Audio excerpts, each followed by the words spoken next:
Today we continue our Into KLERB We All Monsters triple feature with Fred Dekker's Monster Mash Creature Clash. Wolfman's got nards, Drax got a bat dork, and Twinkies are no match for the local Black Lagoon, as we stock up on garlic pizza and silver bullets to meet an 80s take on the universal monsters in The Monster Squad.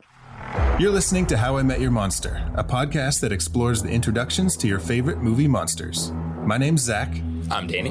And I'm Casey. And together we dive into the world of horror to find out how filmmakers have introduced us to our favorite monsters time and time again. This is How I Met Your Monster.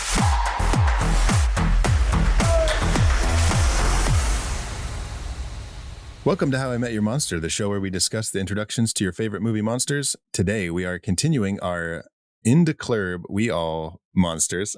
I almost said fam. With the Monster Squad. Classic. God, Zach, I love that you have like that go-to phrase, that catchphrase. Every time you watch a classic movie, you always say that. Classic. That's how you know it's good. I feel like I don't want to toot my own horn, but I feel like that would be like a really funny like Tim Robinson sketch where he could sell something like that where he would just be like classic and it would become like a thing. He's already famous. So. Any movie that wasn't released like this year is considered a classic. Yeah. It's technically old. That's so funny. But yeah, we're talking about the Monster Squad today.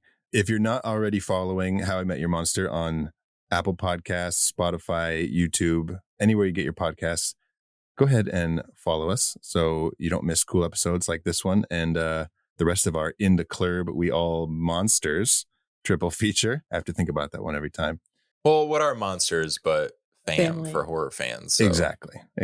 Either one works. So it's an interchangeable triple feature title. And make sure to follow the show so that you can become part of our fam.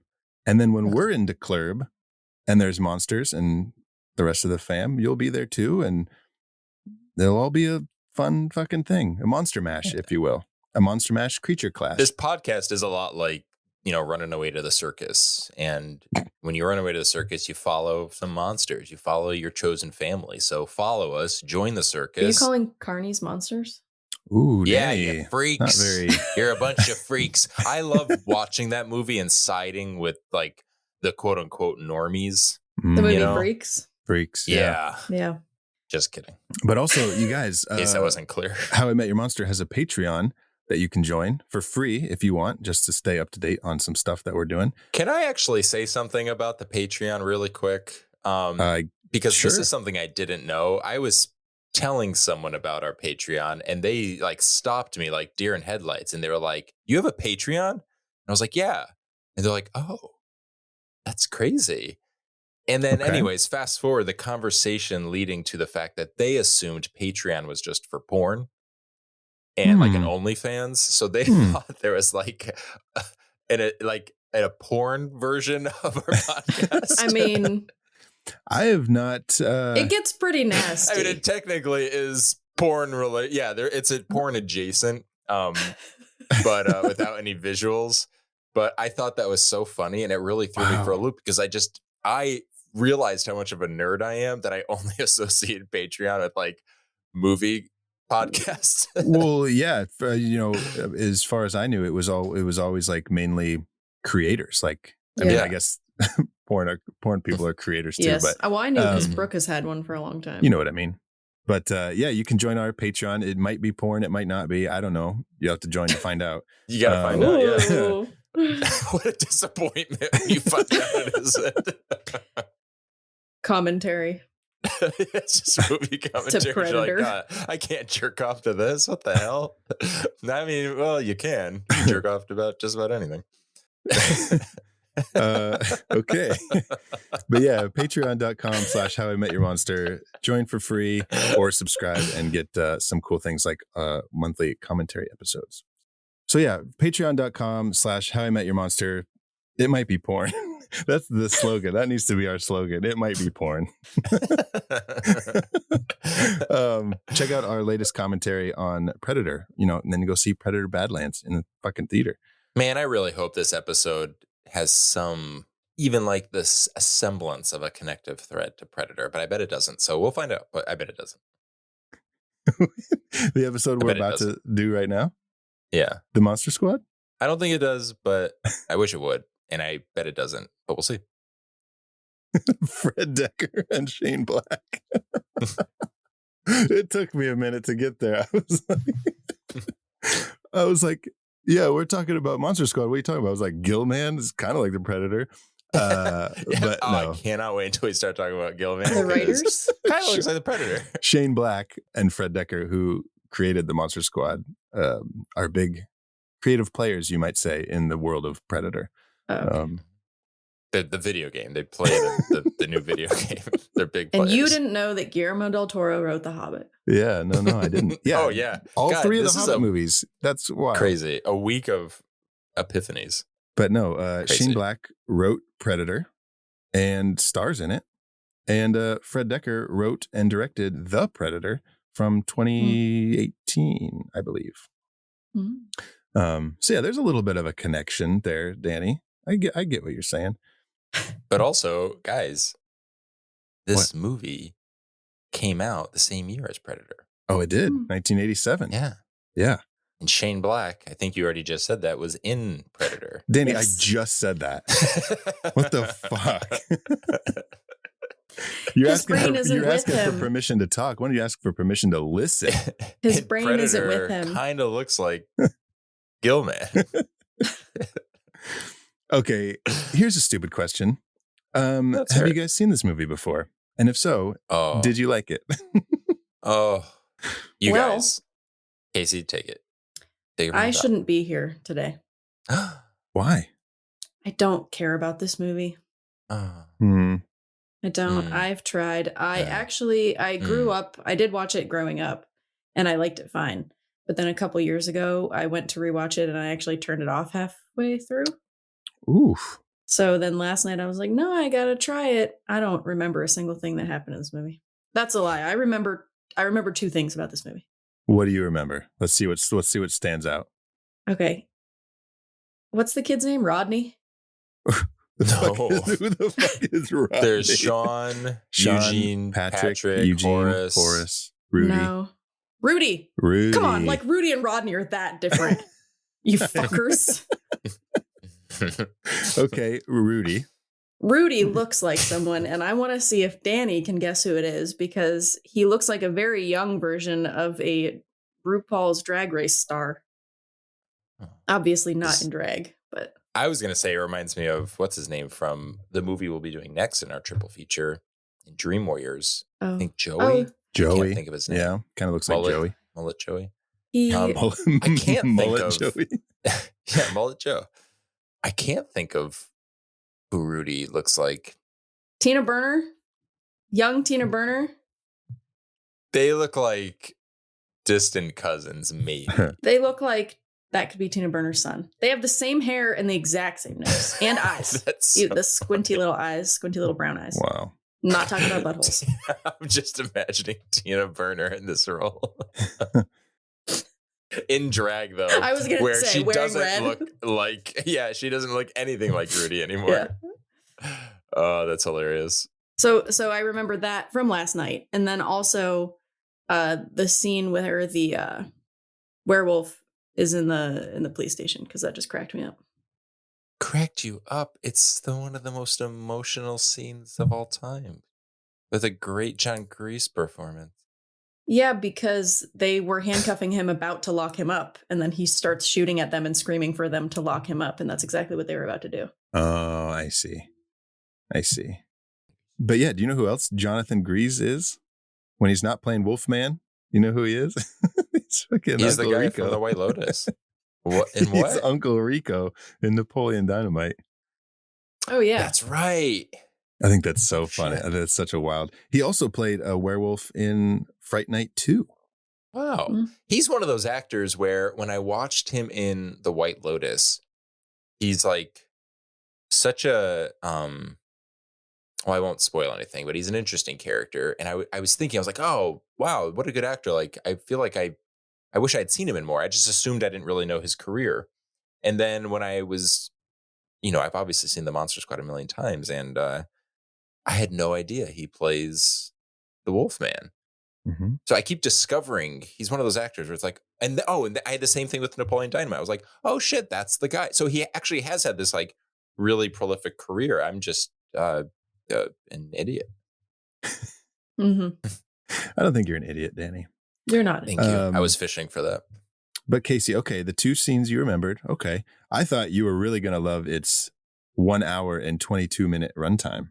Well, I did, but the problem was I still didn't pay attention for most of it. I thought you would love the creature effects. Yeah, from our, Stan Winston. Stan Winston. I don't remember any of them. Yeah, Stan Winston What did do you the. mean? Oh no, I creature remember like when he turned into the wolf guy, the wolf man, and then the pizza on the face. So you have to understand, Well, listeners. he is wolf guy. I don't want to speak. I don't want to speak for Casey, but she was really troubled by one of the earlier, maybe the original Wolfman that we did. Larry Talbot, who turned out to be a real creep, and that's before he transformed. So I can't hold it against you, Casey. Yeah. How come they can't you might have use this Creature feeling. from the Black Lagoon? You mean Gillman? like? Is his name Gillman in Creature from the Black Lagoon? I've never I seen don't it. think he really has. But that's It's what funny. I'm saying. I just watched it recently. And they just kind of refer to it as like. Right. So why kind of the in this creature. movie, why was he called Gillman versus? So it's funny you should ask. There were a lot of rights issues when they couldn't really replicate the Universal monsters. So But that's they why used there's a lot all of the names besides. Well, I that think one. some of them are like Dracula is based on the novel. Right. Wolfman is just like a generic. Yeah, in the He's in not the Larry credits, he's Talbot. not labeled as like he's not in the credits. He's not credited as Wolfman. He's credited as like Desperate Man or something like that. Mm-hmm. Oh, okay. Yeah, like even down to the kind of like the design of the creatures, like they had to make just enough tweaks so that there weren't any legal ramifications. Like even down to Frankenstein's monster with the bolts not being in his neck but in his head, so they could kind of. It was like these little ways, these little loopholes. Sure. So yeah, I don't know if that answers your question, but Yeah, it was does. more of a legal thing than a creative thing. I figured. I just thought it was funny that they used all the other names. Yeah, his name is just like Josh. They're like, well, we couldn't. It was really hard to find even anytime we tried to do anything creature or Gill or fish related, they came after us. So we just went for something more generic. Yeah. Well, yeah, because I say he's uncredited or he's not credited as Wolfman in like when they the famous kick him in the nards and then they say Wolfman's got nards. They call him Wolfman, and they so that's a good point. I don't know. But real maybe quick, maybe there's like sorry. No, go ahead. I was gonna say maybe there is like a way to get around red tape if you're not specifically calling the creature or the character the name, and they're just kind of stating it's a Wolfman's got nards. Yeah. Not look, there's Wolfman and he has nards. Like I bet there's some way to the get wolf around man. it. Werewolf, their wolf, their castle. But real quick still on Gillman, played by Tom Woodruff Jr.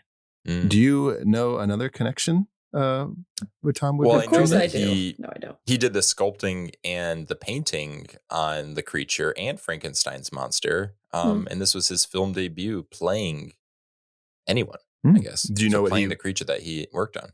Do you know what he played in his next movie, his follow-up movie? Josh. I want to say Predator because Josh or Predator are kind of like top of mind. It's a Stan Winston connection. Oh, so okay, so it has to be around like he played Pumpkinhead. He played Pumpkinhead. Yeah. No kidding. Mm-hmm. I love That's Pumpkinhead. pretty cool. So in that behind the scenes, suddenly loves this movie, Casey. So in the behind the scenes shot of that behind the scenes shot of Pumpkinhead, where you see like his sneakers, it's like they're filming. That's Tom Woodruff Jr.'s sneakers. That is so cool. Gillman. This movie just gets better and better. Yeah. It doesn't have anything to do with the movie, but that's okay. I feel like Pumpkinhead wouldn't exist without it. But And I guess since we're talking about who plays the monsters, Tom Noonan, Frankenstein. You gotta love him. Yeah. Which funny, I mean, I'm not going to be like, it's actually Frankenstein's monster. Frankenstein was, but they just kind of are like, you know what, we're not going to do. I also think that maybe our generation, and I'm speaking for myself, but also collectively for our generation, like you grow up associating the name with the creature because we're not growing up reading Mary Shelley's book, right? Or like watching the fucking Kenneth Branagh movie, which I saw in the theater. That it's bad, but it's Jesus. Okay, so Zach did, I should say. I was so I was way too young, and I was way too young to be there, but my mom took me. Anyways, but like we grew up like that's Frankenstein, so. Right. You know, guys, don't be so hard on yourselves. If you still refer to the creature or the monster as Frankenstein, Frankie. Yeah, or just Frank as they call him in this movie. Yeah, Frank. But yeah, Tom Noonan. Wow, what you gotta love him. He really is something else. He had done. So this was after he did Manhunter, correct? I think so. So he's already like has his toes. He's deep in the well of horror. Which I know him, growing up, I know him as one of the main villains in Last Action Hero. Yes. With Arnold Schwarzenegger. He's also the guy who had like that raincoat and the axe. And that's right. I forgot that he wrote that. Look at that. And then, of course, listeners and fans of the pod will know Tom Noonan from, I think, our first and only previous Tom Noonan movie, which is House of the Devil. Mm-hmm. That we did a couple years ago. But I do have a nice, not nice, I don't know, it might be nice, but a fun connective thread here. Tom Noonan, who plays Frankenstein or Frankenstein's monster in this movie, henceforth in this episode, I will refer to him as Frankenstein. He played the villain in Last Action Hero. Guillermo del Toro, who just, as the date of this recording, released Frankenstein on Netflix yesterday. I heard him telling a fun story about when he took Kronos to the Cannes Film Festival. He went there like completely broke. Kronos got into the festival and he went there and he was kind of like overwhelmed when he got there by the amount of just like advertising that the festival does. And he had said that the one thing that he remembered was a giant inflatable Arnold Schwarzenegger. I think it was inflatable, but like a giant Last Action Hero standee or poster or something. And he just had his little box of like 100 posters to like hang out, like little flyers to hang up. But they ended up winning. Kronos ended up winning and it just like took off his career. But, Last Action Hero, Guillermo del Toro, Frankenstein, it all kind of came together. Kronos, which we did on the show. Yeah. It was our Christmas movie last year. Mm-hmm.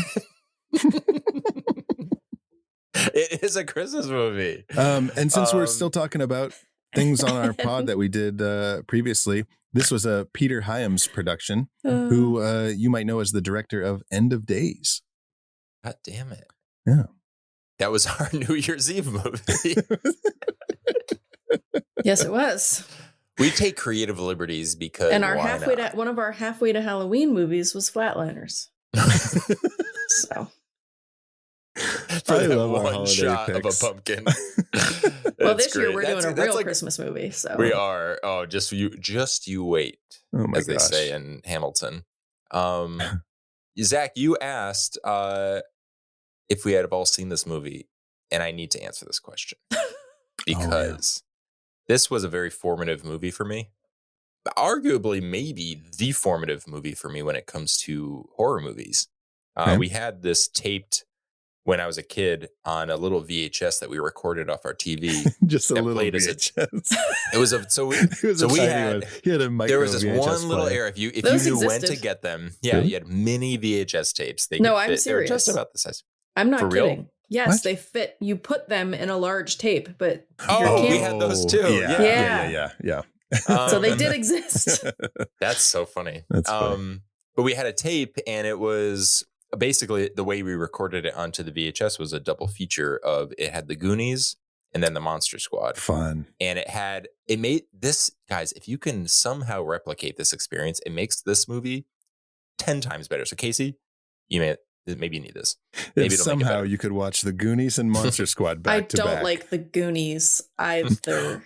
But specifically, it has like that cheap VHS recorded from a TV grain. Sure. And the sound is a little off. And every time there's a commercial break, it's like it just like cuts for a second. And like, it's like, whoa, what the fuck? But something, again, this is pure nostalgia speaking. No, it's okay. But it just makes the memory so much stronger. I had a double feature the same that was also filmed off of TV. It was Little Giants and Rookie of the Year. Hell Wait. yeah. Why are we Yes. so good at like our parents were so good at like theming these? Like, Yeah. okay, this is going to be formative for them. Yeah, no, I'm sure they were both yeah. on TV back to back for some That weird reason. Yeah. That's fair. But yeah, Monster Squad was probably the first horror movie I saw. We watched it so much. I don't have proof or evidence of this, but my older sister said that my brother and I watched it so many times that we wore the tape out. Mhm. So we must have just. I mean, I feel like Well, I mean, it was times. just a little VHS, so probably It Just a was- little one, so it mind wore you, out it faster. didn't work technically, so we watched it one time and then it broke. But yeah, this is really formative movie. I said that already, but yeah, really special movie, and I love it, and I'm really glad that we finally get to watch it. I actually like, Casey, that you aren't as big of a fan because it gives a little, has a little flavor to this conversation. Because I don't want to just be like gushing the whole time.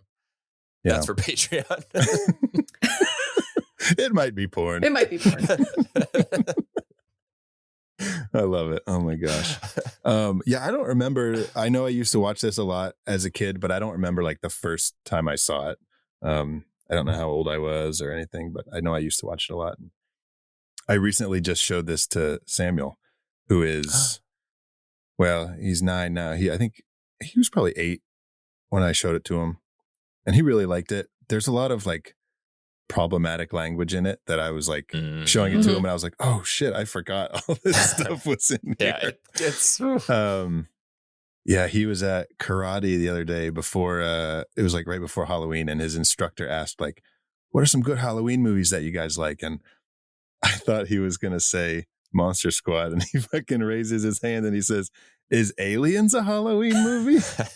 And the instructor looked at him like, what? I wanted to like melt into my seat. No, just be like, I'm that's not cool. here. He's like, it's I don't better think you than should if be he had watching said that. like A I don't know, Nightmare it Before kind of- Christmas. yeah, or like Yeah. some like modern like animated special on Disney Plus or something. Yeah. Like, no, come on. But he was like, Aliens. he was ready. He had his hand up, and he was like shaking his hand. He's like, is Aliens a Halloween movie? That's I funny. was like, man, you didn't even they finish do it. technically, I guess, carve people out from the inside, kind of like a pumpkin. Yeah, that's in a why way. he said it. Yeah. That's Yeah. He's like, well, actually, if you think about the technicalities of the creatures, their design. Just horror Inhabiting movies the in human general, or host. Halloween movies, you know? yeah. Yeah. You Okay. guys, before we go into this, do you guys know who I met last week and had a long conversation with? Tom Noonan, Guillermo del Toro. Just go down the list of people we just Tom talked Woodruff about, because it's Jr.. probably one of those. Guys, I met and chatted with Shane Black. And it was a life-changing moment. And I've been wanting to tell you guys, Why but I didn't you wanted to tell me save that it for before I started this. talking about how I didn't like this movie, Danny? What the fuck? He specifically said he'll never listen to this podcast. Perfect.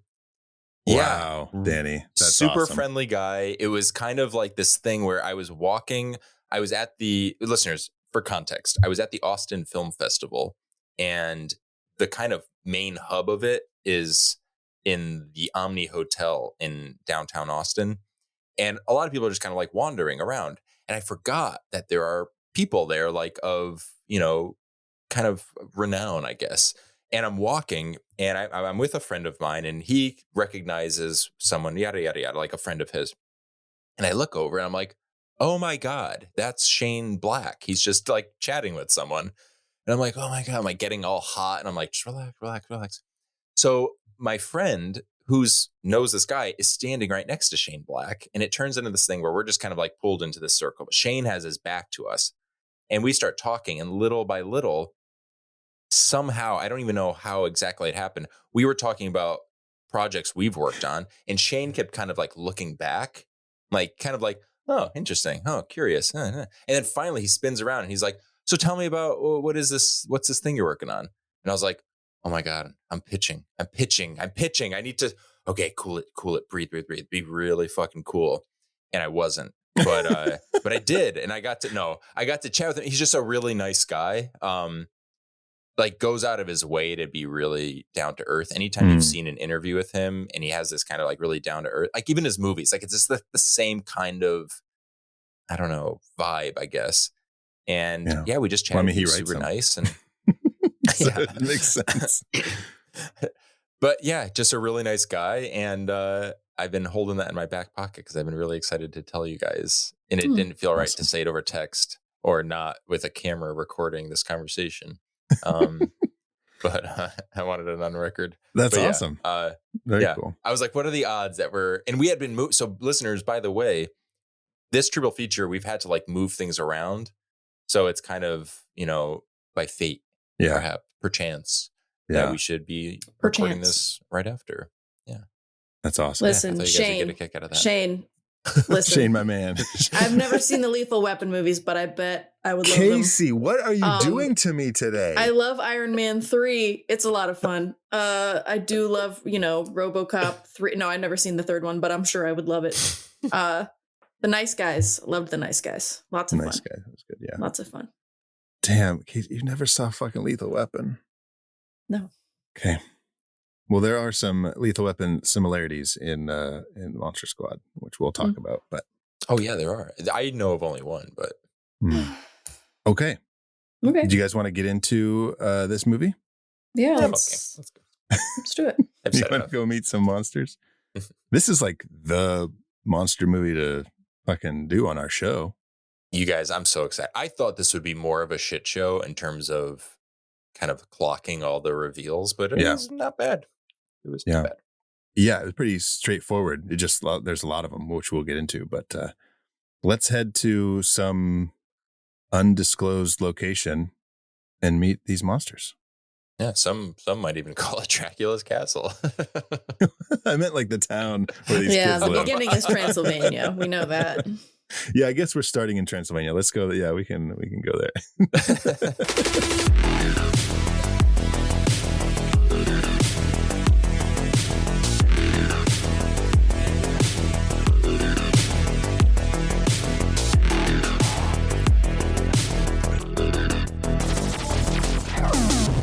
All right. So here we are in Dracula's castle.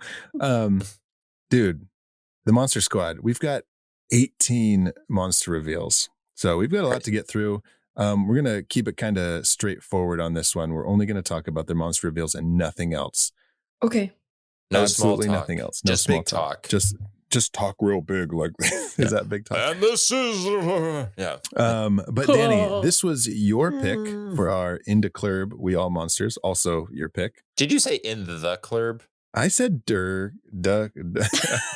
Wait, it's see Inder Club in the KLERB. Into KLERB. Into KLERB We All Monsters. Yeah, you are the reason I have to say that. You're all the welcome. time. So we're not going to spoil it on this episode, but Zach's next episode is so straightforward. It's like we needed this so bad. Oh, yeah. This is the dumbest triple feature name. I'm sorry. Can you read the synopsis for the Monster Squad? Yeah, please. A group of 12-year-olds form a Universal Monsters fan club called Monster Squad and attempt to save their hometown from Count Dracula and his fellow monsters when they show up for real. A little misleading because totally. Number one, like they're not even the Monster Squad until Sean says they are, and then they have to be like, "What's the Monster Squad?" Like, yeah, and it's after they are monster fans. Yeah, I think they're call more it of a monster club. Yeah. And which then the monsters show Monster up, and KLERB. they're like, "We're about." Yeah, they're a KLERB. First, they're a fam. And then they're a KLERB. Yeah. And then they're a squird. Squirt. The merch just squirt. I almost spilled my coffee. You can't, in the movie teaches us this, you can't officially graduate from KLERB to squirt until actual monsters present themselves to you physically. Right. So, fun fact. Yeah, and there's more. I would argue, really fun fact. It's a great and fact. also, like, I don't know, there's like maybe 3 of them are 12. There's also more characters that are not 12. Yeah, one is There's a 5-year-old. Eugene is there's like someone's like lost child. Yeah. There's a dog. There's Rudy, a dog. There's a scary German guy who's like 80. What the fuck? Anyways, but go ahead, IMDb. Just keep it to 12-year-olds. That's Jeez. Is Trump in charge of IMDb now? Oh my God. What should it say, Zach? I don't know, a group of kids or something. I don't know. I don't write the fucking or a things. Squad. I just Of break them down and tell them where they went wrong. Okay. I'm trying to find. I can't remember what the sister's name is. IMDb? Zach's telling you where you went wrong. Yeah. Patrick's sister. What is Danny rambling about? I don't know. Who's the girl from the movie with the? All right, so we've established that there's a squad, but maybe we should venture off onto our first location. Yeah, let's go. First official monster. I just want to point out the opening text that scrolls on the screen as the movie starts, which just sets the tone for the whole kind of movie. Yeah. Says 100 years before this story begins, it was a time of darkness in Transylvania, a time when Dr. Abraham Van Helsing and a small band of freedom fighters conspired to rid the world of vampires and monsters and to save mankind from the forces of eternal evil. They blew it. I am gonna. It's so fun. Later, we are gonna kind of, when we start getting more into the story and the characters, I forgot that they're called freedom fighters. There's an argument to be made that all, if not most, of the human characters in this movie are, how do I put this lightly? MAGA, like the MAGA cult. All the human characters are MAGA in this? Yeah. Oh, I'm interested to hear like how you got there. I didn't. Yeah, and that was before I did they time travel? No, but the mentality is shared. And I don't know. Should I be broader in that?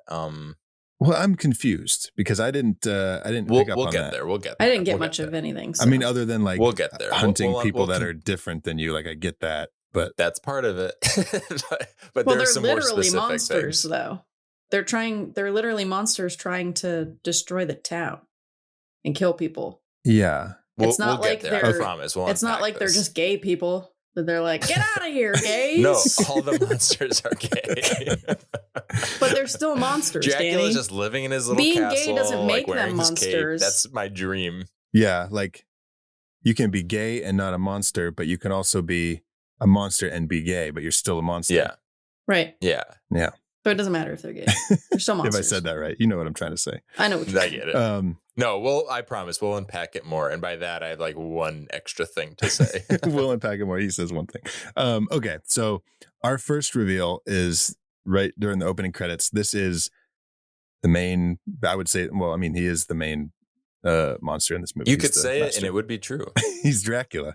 Yeah. You get like the cool coffins and the spiders and the thing. And then you yeah. Can we talking about reveals? Mm-hmm. What a reveal. Yeah. You get the great like coffin opening with the spiders and then his the fingers coming out looking like spiders.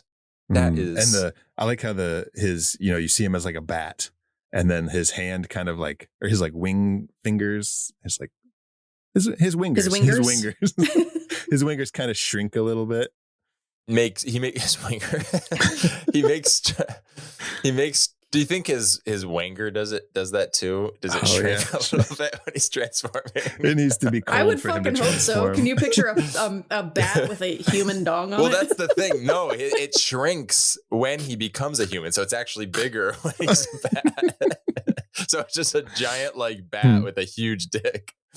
No, but I love his journey in this, where people are invading. He has a whole plan to kind of to let evil spread and yada yada. He crawls out of the coffin, turns into a bat, and then promptly turns back into a human, like just to have like an entrance.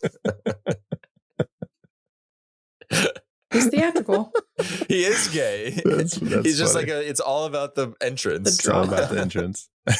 I knew I could relate with these monsters. He crawls out and then he like notices that there's cameras there. And he's like, oh shit.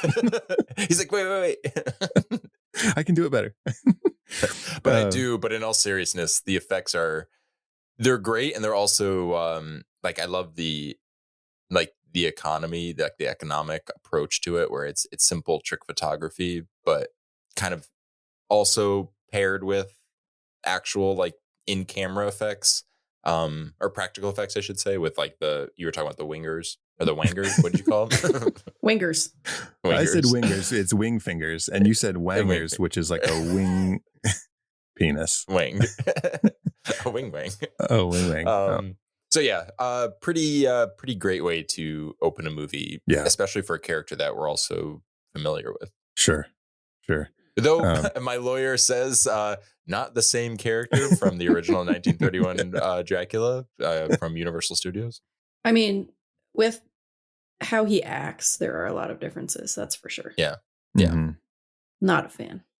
You're not a fan not of him? Well, you mean, No. You said you didn't like the movie, so I would assume you're not. No, it's not that I don't like the movie. Oh. It might be worse. I don't care about the movie. Oh, that is I'm worse. indifferent. I'm indifferent. That is worse.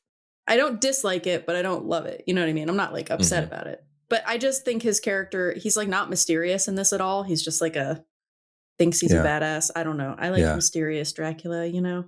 Well, yeah, it's like this movie isn't really like, you know, you subtle. don't have to get to know the character of Dracula. It's like we know all these characters, and so we just like they don't spend any time being right. But like Dracula wouldn't use dynamite. So much fucking dynamite. Let's be fucking real. So funny. Where does he get all the dynamite? He wouldn't use it anyway. So it is funny though. We were talking about this with Frankenstein's monster, and kind of like this being a lot of kids from our generation's introduction to these monsters. I would say the same goes with Dracula, even though there are some similarities and like a lot of similarities to Bela Lugosi's version of it. There are like little things, like I could be wrong, but even I'm looking at a picture of him right now, like the cowl, his necklace. When I dressed up as Dracula for Halloween as a kid, this was the template that I was using. Sure. Like, I always had to have the little medallion and the collar, and I don't think that's. I mean, I could Google this right now, but I can't. If memory serves, that is not a Bela Lugosi thing. He does have a collar. I was picturing him without it with the suit on. So he also has a pendant. Oh, okay. Well. Daniel, you lost again. Well, this brings up another point that I'm going to make in a little bit. Like, I don't know if Sean in this movie has ever seen these fucking movies. No.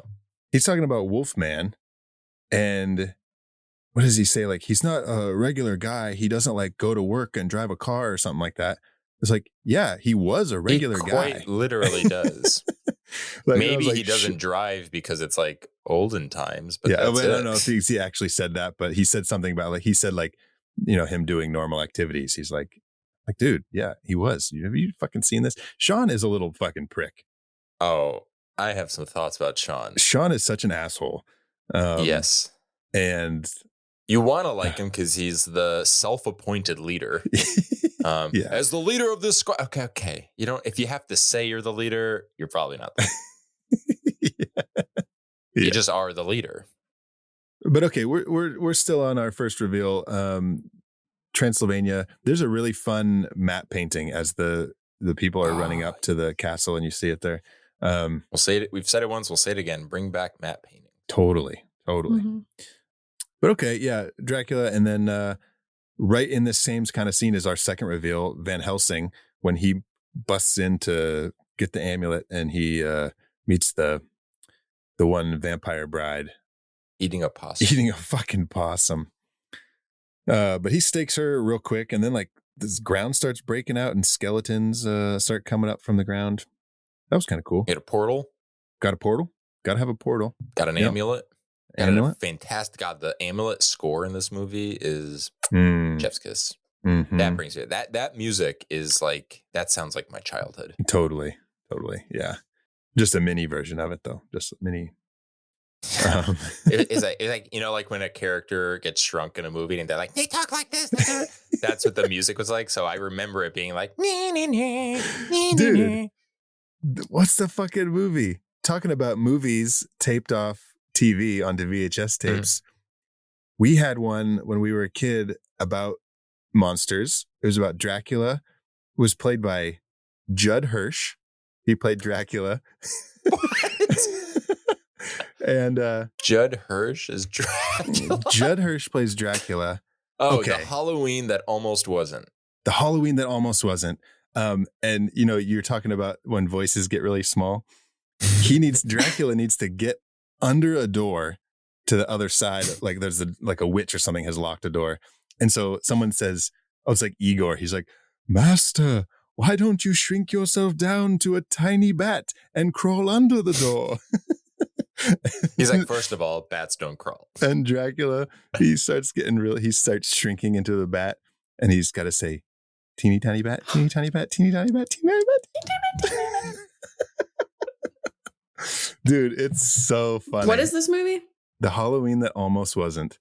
So I hope we watch that next That year. sounds familiar. When Danny's talking about the voices getting small, that's brought back that core fucking memory. You can watch it on YouTube. There you go, guys. Maybe check it that's out. The Halloween that we can almost fit wasn't. that into a triple feature next year, or a watch along. Okay, that's fine. But we're gonna keep moving on. Van Helsing opened the portal. Now it's like 100 years later, and we are in this undisclosed location. I don't know what town it is. Small town USA. Small town USA with bullies and homophobia and just the worst kind of people. Yeah. Well, you have, okay, so to kind of go off, there's that scene when we're introduced to our team leader, like the two, Sean and Patrick, they're being chewed out by their principal because they're more concerned with, talking about and drawing monsters and paying attention. Spider with human head. And it made me, Spider with human head. And it made me laugh because the principal has this line where he says, science is real, monsters are not. So we're kind of establishing the fact that Sean and Patrick are anti-science and they're pro like. Oh, yeah. I see. And then right after that scene, he mentions there's a quote where he's like, that guy was fully homoing out, and then uses the F word. Mm-hmm. So we've established right out of the gate within maybe the first 2 minutes of meeting these kids, they're anti-science and homophobic. And then they're following on the crusade that you mentioned earlier about these freedom fighters, kind of like trying to get rid of the others in our community. Yeah. So yeah, is Monster Squad MAGA? Yeah. Is the question. Wow. And you like it. That's wild. So yeah. And then you also wonder, because I love them, am I therefore MAGA? God. Yeah, Danny, I'm surprised you didn't wear your Stephen King Rules shirt today. Oh, It yeah. shrunk. You've had it for Cody so long, wears though. it, though. How did you shrink it? I don't know, but I think I just got bigger. I was going to say, not to be rude, but Cody wears it, though, and he's very proud of it. That's fun. Okay. Yeah, we were watching it the other day, and Cody's like, oh, my shirt. And I was like, my shirt. I feel like you just wore it like 2 weeks ago. Oh, no. Oh, God, I wish. But yeah, these kids are little dickholes. And even to like the kid in their fucking friend group, Horace, who people call him Fat Kid in the thing. Like even his friends, quote unquote friends, call him Fat Kid. And I'm like, dude, fuck these assholes. By the way, I think we should pour one out for Brent Chalem, who passed away. He plays Horace. He died at only 22 years of age in 97 from pneumonia. Mm-hmm. Just want a little nod. We love you, Horace. Monster killer. Dude has one of the best lines in the fucking movie. Yeah, and the delivery. Oh, you mean when he just says it's Horace? My name is Horace. And the music's like, dun, dun. Oh, it's so good. So fucking good. After he kills a fucking, well, again, Universal with an asterisk monster. Yeah. My lawyer is staring at me. Takes him down with a fucking shotgun. It is cool. Yeah. So our third reveal, the pilot's meeting Dracula, or I guess one pilot meets Dracula. The fucking plane. Did you notice the name on the plane? No. The name of whoever owns the plane is Browning Cargo. Reference to the director. Todd Browning, who directed the original Dracula, 1931. I thought you were going to say that it said Trump. God, just it all comes back. Furthering the MAGA of it all. Which wouldn't be that like far from like an inside joke, because he was like kind of quote unquote in his prime in terms of like notoriety back in the Mhm. 80s. Oh yeah. That was when the coke was still hitting and he was Jesus. firing on all cylinders. But the one pilot goes back and they hear some shuffling in the back, and he goes, and there's a loose bat in the cargo hold. It is great. Like they have that line, like, aren't the guys that were transporting dead? And then they hear the movement. That's a fun effect. A fun And little then setup. he goes back and he sees the bat with a human wiener and he's very confused. I do have it's the first thing he sees is the shadow kind of like swinging. It's that iconic like silhouette of a vampire bat with a giant cock swinging. Patreon. It might be porn. It might be porn. You can see it. Then we cut back to the cockpit and the pilot's coming back The up. cockpit. He's wiping his lips. Sad. Ew. But is it bestiality? Oh, that's a good question. I guess it depends the form. Well, if he's got a human wiener. Because if you He's a bat. yeah. Because if you fucked Wolfman when he was Dracula a regular guy, it wouldn't be bestiality. Yeah. But, Right, but what if he's Dracula, but what if he is a bat but has a human wiener? oh, because his wiener doesn't transform back. Yeah. Does it weigh him down? No. They're very strong. He uses his nuts as like a sail. Kind of opens him up. Like a flying squirrel. He's got some hangers on him. Oh my God. So in Bram Stoker's Dracula, there is the scene where her name is escaping me, but not Mina.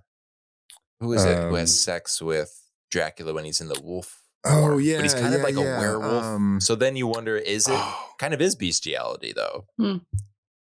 So yeah, I'll say yes. Yeah. If you have sex with Dracula when he's a bat, it doesn't count as non-bestiality.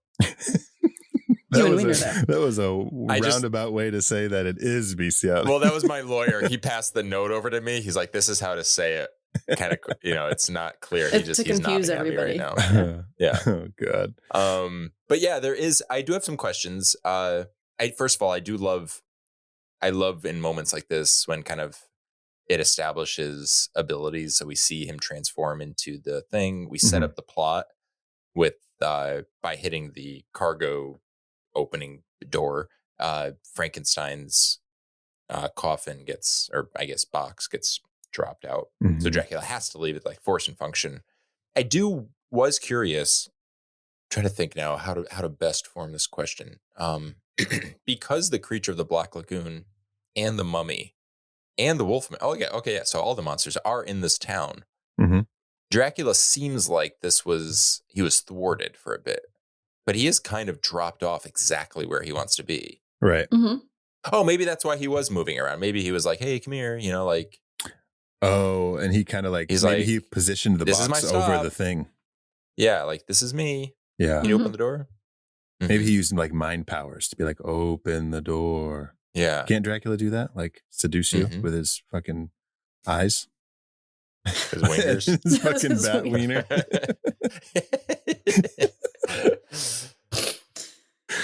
Okay, so maybe that's what it was. Maybe okay, I always assumed it was just a weird spiral. Yeah, helicoptering. Oh, a helicopter on a plane? Whoa, that's never been done. Okay, so the box dropped out. Dracula is like, I'm out of here. He lets the pilot live and he goes down to get the box. Yeah. Our fourth reveal.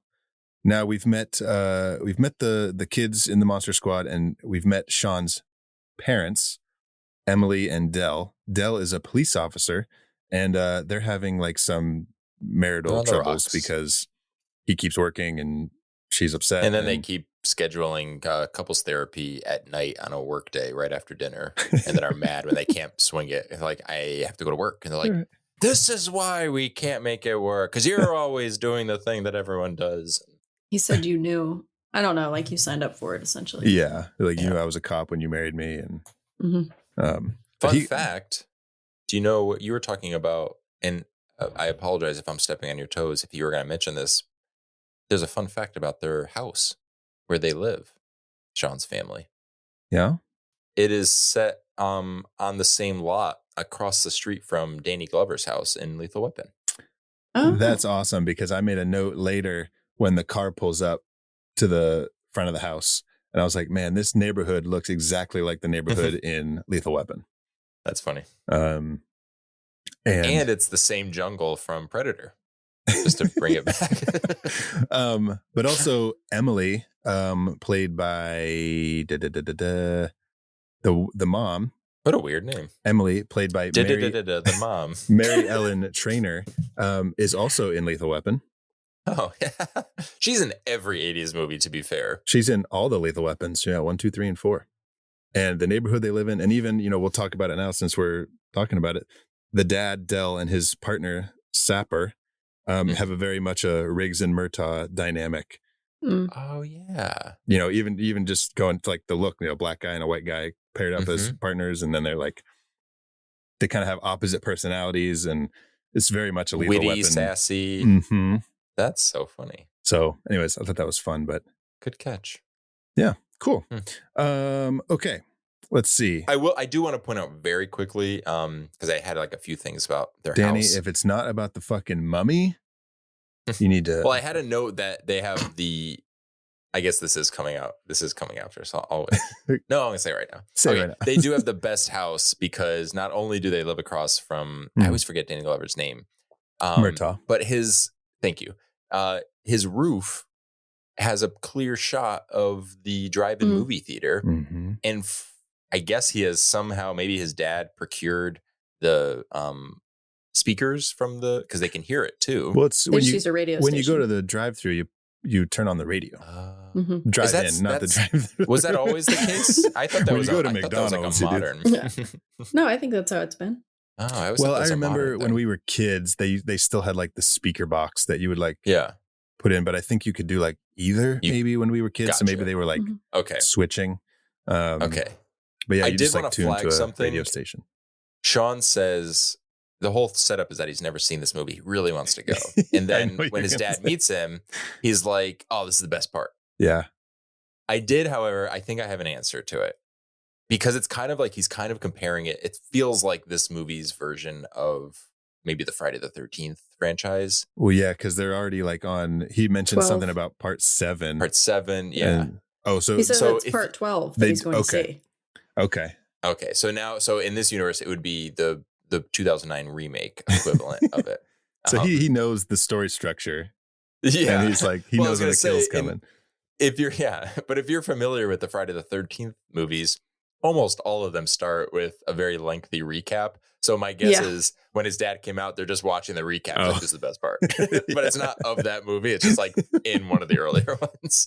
It's the end of the 11th movie. Yeah, exactly. Yeah. That's fun. It's like fucking Silent Night, Deadly Night 2, where the first literally the first hour of that movie is the first movie. It's so wild. But okay, number 4, the mummy. Yeah, we've set up Dell he's a cop. He has to go to work to investigate this robbery at this or a break-in at the museum. And we find out that the mummy, a 2,000-year-old dead guy, does get up and walk away. It's really kind of simple. We see him. It's a fun reveal because like he says 2,000-year-old dead guys don't just get up and walk away, and then it cut to the mummy's kind of limping down the street, like dragging his leg, and that's fun. Smashes right up against our 5th reveal, which is the Wolfman. This is our official reveal because he's turning into the Wolfman in this scene.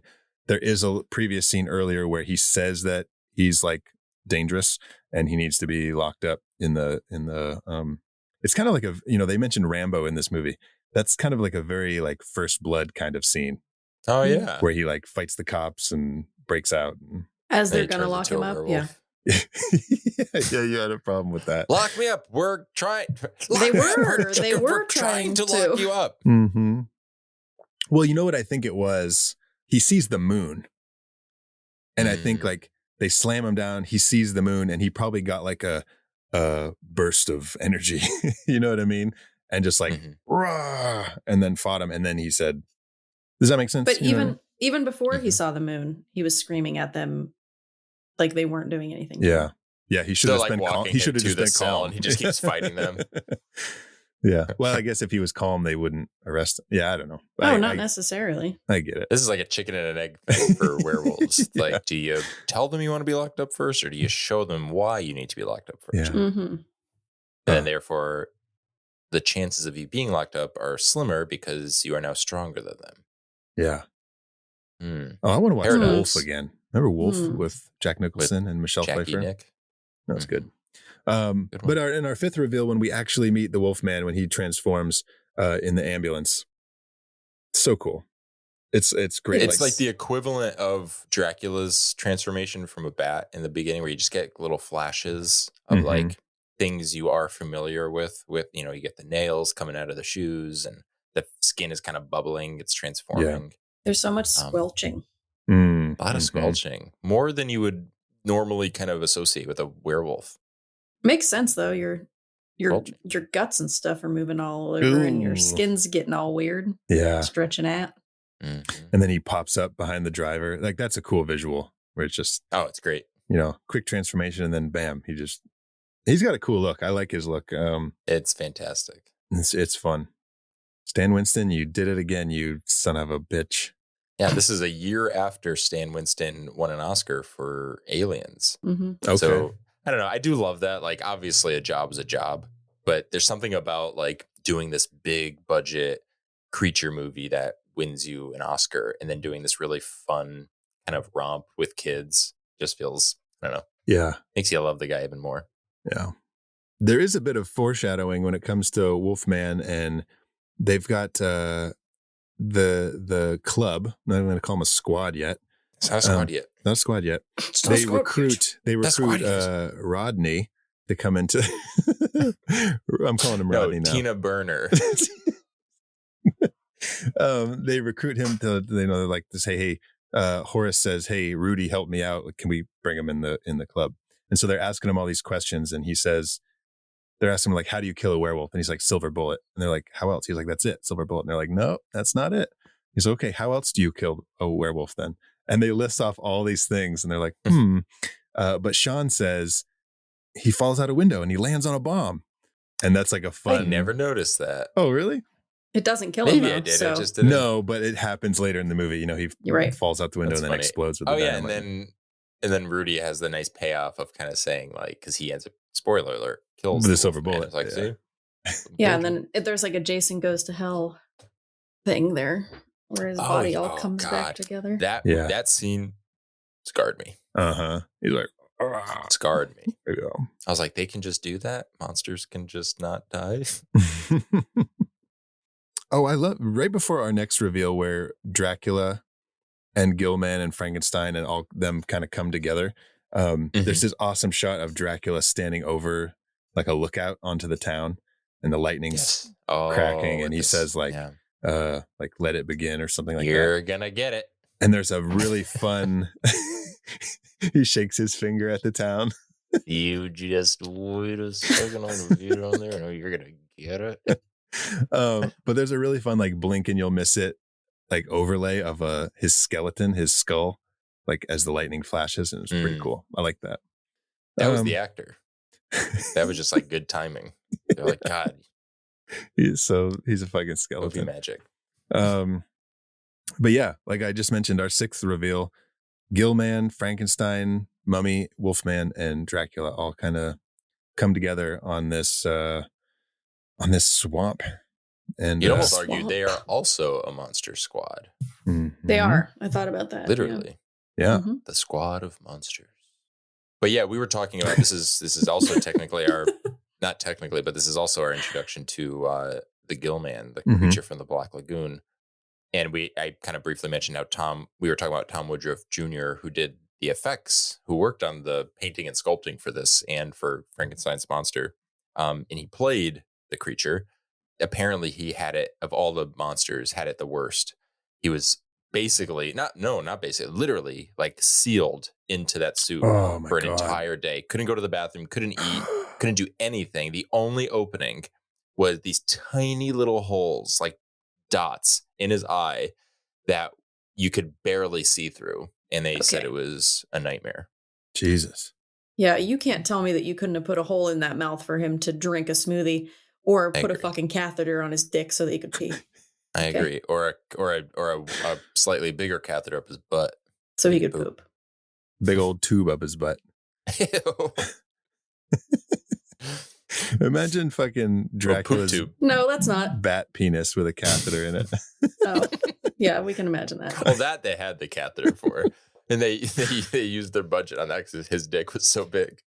God, we are just, I always think I want to be classy. Like, what kind of person do I want to be on this planet? What legacy do I want to leave behind? Definitely classy. Let's start there. You're with the wrong then- people. Yeah, and then I immediately just derail myself. Yeah, it's fun. It's fun. Now, my question is, if it is Dracula with a bat dick, is it bestiality? Mm. But I'm not as familiar with bat dicks. I'm not either, but that's not It's important. gotta be tiny, right? That's not important. Well, we see it later. Do you guys notice that? I don't. Later remember. in the movie, we see when he gets staked and he's kind of half bat. If you look, and I have, he has like a weird little nub. Little nub. That's what I actually said it in my intro for this. I said, Jack's got a bat dork. Yeah. Have you guys ever called a penis a dork before growing up? No. I didn't either. Gonna start doing it now, though. I do love when Rudy asks her if she's ever been dorked. But okay. As I can tell that Casey is Googling bat dicks. I'm trying to find the picture. I'm trying to find the picture when he's turning. We can move on to our number 7 reveal. This is poor little Eugene in his bedroom with the mummy in the closet. What a fun scene. This might be the one scene that, like, as a kid, when I remember this movie, it was this. Okay. Yeah. The dad comes in and so good. Just total disregard for Eugene's feelings. Well, but also just like 80s, this is the ideal balance of a horror comedy where it is kind of creepy, like it's not like the mummy's in there being silly. It's actually kind of spooky, especially if you're a kid watching it. Yeah. Right. And the fact that the dad is playing it off as nothing almost makes it worse because you're like, wow, I'm so not safe in the confines of my house under the protection of my parents. Yeah, this person who's supposed to protect me. Yeah. Yeah, he's like, you're not sleeping with us tonight, so you can fucking forget it. So I'm not sure exactly. This falls somewhere around here in the movie, but I'm not sure exactly where. When Sean hears his parents fighting, and the mom had given him Van Helsing's diary that she found at a garage sale or something, and there's a note on a dry erase board that says like so and so is interested in the book, whatever. He immediately decides that this person's name is a fucking, what's that? He needs to decipher anagram? It. An anagram. Like, why is his first instinct to be like, that's what weird. If he's done this with every name he's ever come across, and this is just now just coincidentally waiting until it's worked Dracula. out. He's like, oh shit. So his friend, he meets Patrick for the first time. He's like, hey, I'm Patrick. And he's like, Patrick. Tarpic? Tarpic. I love Tarpics. We're meant to be friends. But it's so funny that not only does he try to decipher the words and move them around, but it's just backwards. It's just straight up. Oh, is it? Also, Dracula, what are you doing? I didn't notice. Yeah, when he finally writes it out, it's just the opposite. Anyways, thought that was funny. Okay, so now they are establishing the monster squad. He calls all his friends together and he's like, hey, we're now a squad. They're like, what the fuck's a squad? Kind of like Miami Vice, he says. Kind of like a KLERB. But we have roles now. Yeah. One of my favorite lines, it's has nothing to do with monsters, but it's like they put their hands in, to be like, okay, we're all in on this. And then the fucking dog puts his paw in and Rudy says, how does that dog get up here anyway? I love that. Edie. Oh yeah. God, talk about a ragtag group of a motley crew, as it were. Totally. That's the IMDb line. Motley crew. A motley crew Children. of children. So let's see. They go to see Scary German Guy. And we find out that the amulet is... Oh, sorry. Oh, no. Go ahead. The amulet is concentrated good, and it wards off evil. But the balance between good and evil, if it shifts if it's destroyed, I should say. And then it opens up the portal that we saw in the opening, and it can swallow the forces of evil forever, but only every 100 years at midnight on this certain day. And that's just so tomorrow. happens. Right. Yeah. So it happens to be tomorrow. Tomorrow night. What if he got it wrong? They're like, no, it's next month. He's like, shit. Everyone got it wrong. What if they got it wrong and it was like daylight saving? It was like last month. They missed it. Oh. And that's They why have a they're whole all year. that's why they're all MAGA, because See, the fucking I was evil gonna has say taken that's how you over set the up a fucking earth. sitcom where these characters have to now, like, the monsters and the monster squad have to like coexist. They know that the end's coming, but they've got a monsters. whole year, and they're like, oh shit. Yeah, the monsters. Yeah, exactly. That's funny. Yeah, Scary German Guy, I just mentioned his name, but he's like this, if you haven't seen the movie, he's like this character that they're scared of. He's just a guy, but they think he's like a monster. But he's really just super sweet and nice. Well, Germans. Well, that's the thing. Yeah, you establish later. He's like, they're like, wow, you know a lot about monsters. And he's like, now that you mention it, and then you see he has the whatchamacallit. He's got a tattoo. Yeah, from Concentration camp. From a concentration camp. Yeah, I got it's like a super dark moment in this kind of fun movie. It's like, oh my God. He just wants to eat pie, though. So. Yeah, he does. Later, he's like, why don't we just go back and eat some pie? I agree. So let's see. Our 8th reveal. This is really quick, but it's kind of important because it's a homage to a earlier movie. This is where Phoebe meets Frankenstein, and it's the little girl by the water, and Frankenstein throwing petals into the water. Yeah, and you just see his boots, and you kind of know that they're meeting, and then he kills Phoebe. And then he kills Phoebe, and it's her zombified corpse. That's she becomes part of the monsters.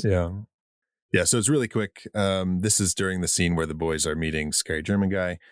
And then in our 9th reveal, she introduces Frankenstein to the boys, and they all freak out. Yeah, and we also get to know Tom Noonan in his version of Frankenstein's monster. And I just want to say, like, he's funny. He's heartbreaking. He's such a committed character actor, like maybe one of the best. And it's not that Tom Noonan's underrated, but he is in a weird way. It's like he's not the household name that he should be. Right. But every time you've probably seen him in a movie, and you've probably been enamored by him, and maybe didn't even know it. But God, that scene when he's looking at the mask, the Halloween mask of Frankenstein's monster, and he's just like, he says like scary, and and then it cuts to them walking off into the sunset. Woo! Yeah, nice little rips my damn heart out. E.T. And it looks like E.T., like a shot from E.T., but very E.T. Yes, but yeah, like so he has to. I number one, I agree with you. I totally agree. Like it's a heart-wrenching scene where it's like, oh, you feel for him and whatever. But like he sees the mask, he has to know. In order for that to work, he has to know that Halloween masks are used as scary things. Then he has to know that, like, so he's seen him, knows that that's him. So he's seen himself in a mirror. Then he has to put those two together and be like, what if it was like a vanity thing and he was like, they're making masks out of me? He's like, his question, he's like, sexy?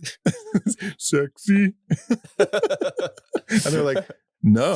He starts autographing it for them. They're like, no, that's not what this is. And then it's like, it's intercut with like, later in the montage when it's just like him and Phoebe in the clubhouse, and he's like got the boa around him and like the glasses and the hat on. Like, that happens right Hollywood. There where he's like, sexy. He starts dressing up. He's taking pictures of himself with the fucking camera. And they're like, he has no grasp on the situation or the reality. It's just all vanity. He's like, damn, I like this town. Oh God. That's so fun. But yeah, no, like I say that jokingly that he has to put all those things together, but it is a really good scene, and it kind of sets up, his like humanity, which we get to at the end of the movie, which is just heartbreaking with him and Phoebe. And so let's see, the boys just met Frankenstein. We cut to Dracula and the Wolfman looking in like the dungeon of this big house, the dungeon, like the basement or whatever you fucking call it. The Cellars Act. And he's looking for the fucking amulet, and he sees it and he says, "Oh, like here's the amulet. It's almost time and nobody can stop me." And then it does a fun cut to Sean waking up, and it's like the getting ready montage, and it's got that fun song, and it's so cool. They carve steaks and make silver bullets in shop class, which is a nice reference to a previous episode when I mentioned that I was a substitute teacher for a shop class and showed kids a video in construction class and showed kids a video on how to build a dam. Yep. Yeah. But why was poor Patrick? They're all like fucking Rudy's making steaks and bullets and stealing bow and arrows, and fucking Tarpick is making business cards. Hey, but the business cards are like that's the creative one, the design guy. But who's it for? It's kind of implying like there may be more monsters down the road and we're going to capitalize on this. See, they're just like they capitalists. Absolutely think that. These fucking MAGA kids who just like can't, they're like, they see a problem and they're like, how can we like benefit from this? Fucking Monster Squad is pro MAGA. I can't believe it. We are all part of capitalism. I agree, but they are like seizing it in a way that just feels wrong. No, they just want to take care of people. Well, like, I can't like picture it. Like they're getting ready and they're like, okay, Rudy, you go make the weapons. Sean, you go. Well, what the fuck's Sean doing? I don't know what the fuck Sean's doing. But it's like Sean's riding a bike. Patrick, make us some business cards. Rudy has quite literally done everything. He's making the bullets. He steals the bow and arrows. I'm assuming from the school. Sean. I guess you could argue Sean is delegating, but I like Rudy's character a lot. Yeah. Rudy does quite a bit of damage in like the most constructive sense, but he kills the most monsters. I like that he looks like a bully, but he's not. Right. Right. You know what I mean? Yeah. Like when they set it up, like he looks like the quintessential bully. That's what bullies look like in movies. Well, they usually say like bullies are bullied. And when you think about his character, his goal is to become part of this squad with the so-called kind of like nerds. And they're younger kids. So it's like, so maybe he needs this like community. Yeah. And then shows that in being part of this community, he can actually be the best version of himself. Oh. And he ends up saving the day in the end. Yeah. We all need a squird. Isn't that cute? We all need a squird. A monster squird. Okay, guys, let's see. Oh, we're more than halfway there. We're on number 10 right now. Yeah. But number 10 is Eugene meeting Gillman.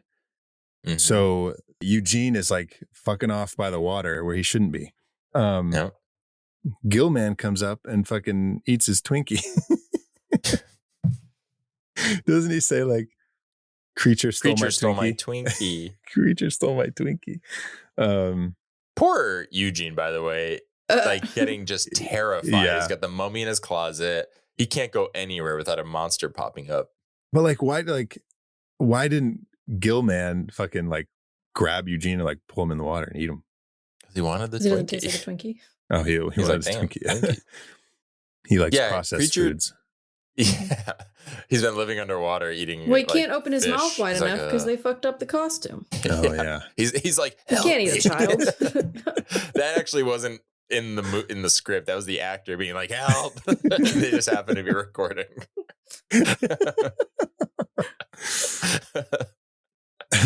Okay, like a continuation of this scene, our 11th reveal is the boys at the mansion. And they're at Shadowbrook Road. And 666 Shadowbrook Road. Of course. Yep. This is where they meet Wolfman Dracula and some of Dracula's brides, who were just some girls in the closet until Dracula bit them. Sean, this is where he starts really giving me some mixed messages. This is he where like insists. Well, yeah, well, this really builds on it because he's like insisting that they don't call Frank a monster, but it's like quick to immediately like not help him. Yeah. He's like, fuck it, he's dead. He's like, he wants to die for us. And Frank's like, help. It's just a door on me. Like someone just moved the door. Yeah, I really wish like at the end when Frankenstein comes back, spoiler alert. He throws him in the portal. He like picks up Sean. He's like, you asshole. You just fucking left me there. It's like an undercover boss situation. Yeah. Yeah. This was a test. You're not really the leader. Tarpik was a better leader than you. Or no, I guess Horace is in that. Horace. Eugene's I feel like Eugene would be the best leader. He's the most emotionally invested because he's been kind of just Isn't he his like character journey. Yeah, but his character journey has been so defining, I guess. He's seen all the monsters and he still stays with them. Yeah. And I think it's important to know when to ask for help. And he fucking writes a letter to the army. Yeah. He gets the army involved. He's also the one when Sean is like, no, let him die. Eugene's like, help him. Like he's like crying but he doesn't leave his side. Yep. Worth noting. Yep. Eugene's the MVP. The army. But yeah, they meet Wolfman, Dracula. This is the famous kick him in the nards scene. So fun. But yeah, they get cornered by the monsters and they do like a great scene, by the way. He even mentions like the Hardy fact that Boys. They're literally coming down each corridor. And so good. He pulls the statue's hand and they fall down into the and then that cut. Guys, this movie's so good. The way that it cuts right to the diner and like I don't know. It's just there. It's propulsive. It's lived in. There's these characters are kind of like all over the map. They're all like getting ready to, we're crescendoing to this epic finale and yeah. I would love to do a Fred Dekker double feature with this and Night of the Creeps. Book. That would be by so the way, Night of the Creeps has a little nod to Monster Squad in it in one of the bathroom stalls. Does like the Monster Squad lives or something? Yeah. It's or like maybe written on. It's like graffiti on one of the stalls. Yeah. That would be fun because they've got a similar like vibe to them. DNA, yeah, which is Fred Dekker. Yeah, makes sense. Maybe it's the same people. So once they escape, they've got the amulet. They're running away from the house. We're on our 12th reveal where the whole group now meets the mummy, and this is a fun scene. This was always fun. Good. You got the mummy who's kind of like. I don't know much about the mummy, I'll be honest. Yeah. And he's just kind of there, but he's like clawing on the back of the Jeep. And it's very henchman-y. Like a lot of these monsters are more henchmen to Dracula than fully realized, characters. And I don't mean that as like a slight against the writing. It's just like, that's just what they are. Sure. Yeah. Yeah. Aside from the Wolfman, I guess. He's the one who, even earlier, he calls Dell and he's like, he's the only one who can talk. But he can only talk, but like when Dracula gives him the pills, he spits them out. So he has a moral code as when he's a human. Well, right. But what I mean is like he can speak and I think that makes him more intelligent, really. I mean, that's like Frankenstein's not very intelligent, clearly. Yeah. Gill man. Yeah, he just kind of follows. He's a fucking around. Fish. The mummy. We know fish are stupid. The mummies, they are. The mummy's been dead for 2,000 years, and he's wrapped up in a bunch of cloth and can barely talk or can't talk and can barely move. So, yeah. And I think in the Mummy, if memory serves, the character of the Mummy is actually like a bad person. So it's not like, whereas like Wolfman is more. It's like circumstance. Like he could be a good dude. He just Larry Talbot is also what I remember of Larry Talbot. He's a great guy, just a great dude until he gets bit by a wolf. I love how like Casey's arch nemesis on our show is fucking Larry Talbot. I know, Talbot. it's so stupid. It's so stupid. I hate him so much. When we do if we do like a werewolf triple feature, I'm just gonna do like the next movie that Larry Talbot's in, just so we can like sneak him in whenever possible. That's funny. It's horrible. But yeah, this is fun with the mummy and Rudy. He like takes the cloth. Rudy takes out like a lot of these fucking monsters. Oh yeah, he kills the mummy too. Yeah. And see you later, Band-Aid breath. Yeah, that was a good impression. That was good. Thanks.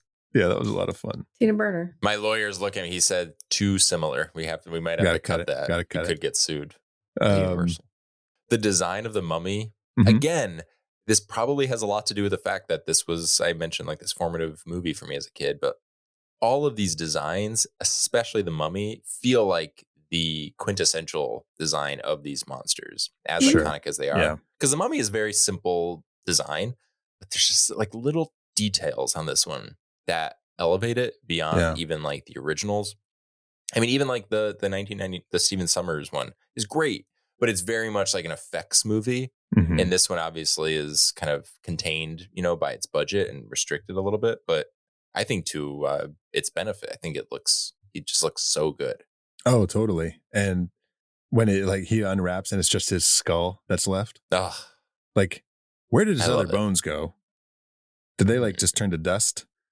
And like, why didn't his skull turn to dust? But like, I'm only thinking about that now as we talk about it. When you're You're watching like, but it, I'm it's happy like about it. when you're watching what it was though, he- you're like, oh, that's fun. Like his skull is there. The only thing. Was it just were his clothes the thing? Like his wraps just keeping him up I guess, yeah. and supporting his skull?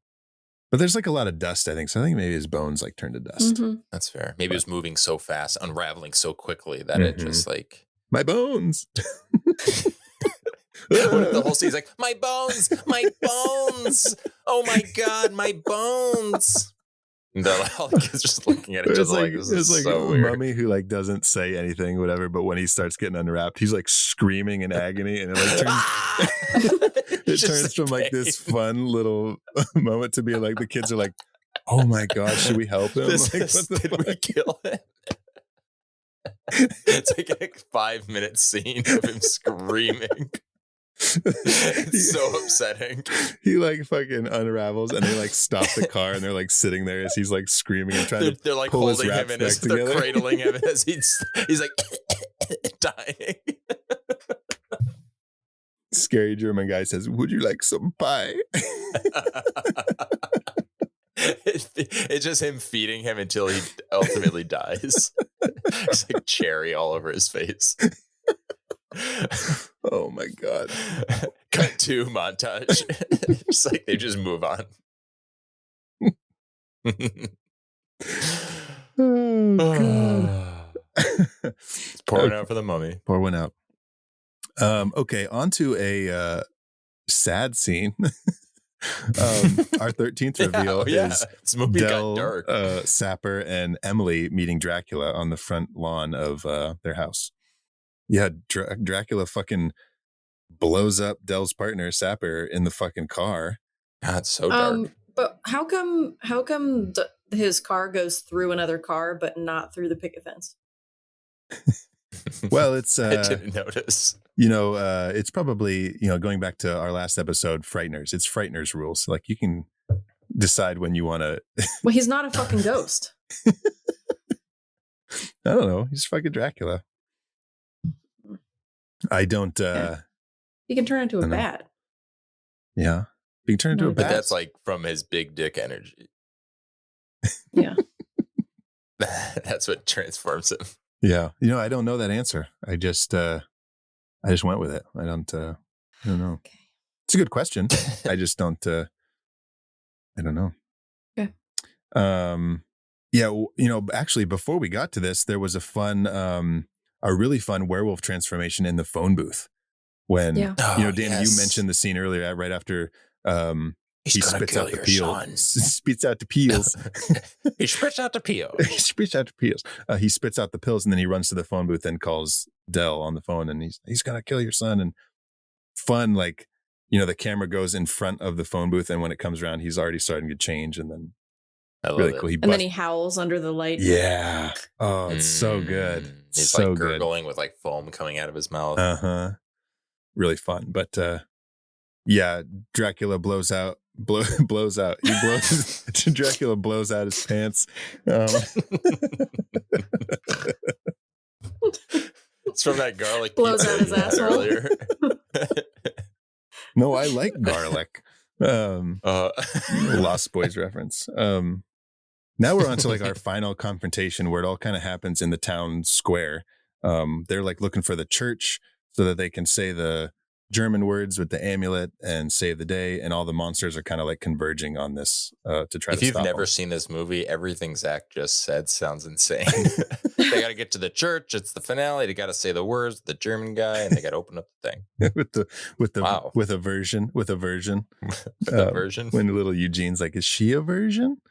Cute kid. But this is our 14th reveal. The vampire brides in the town square where Rudy like fucking steps up.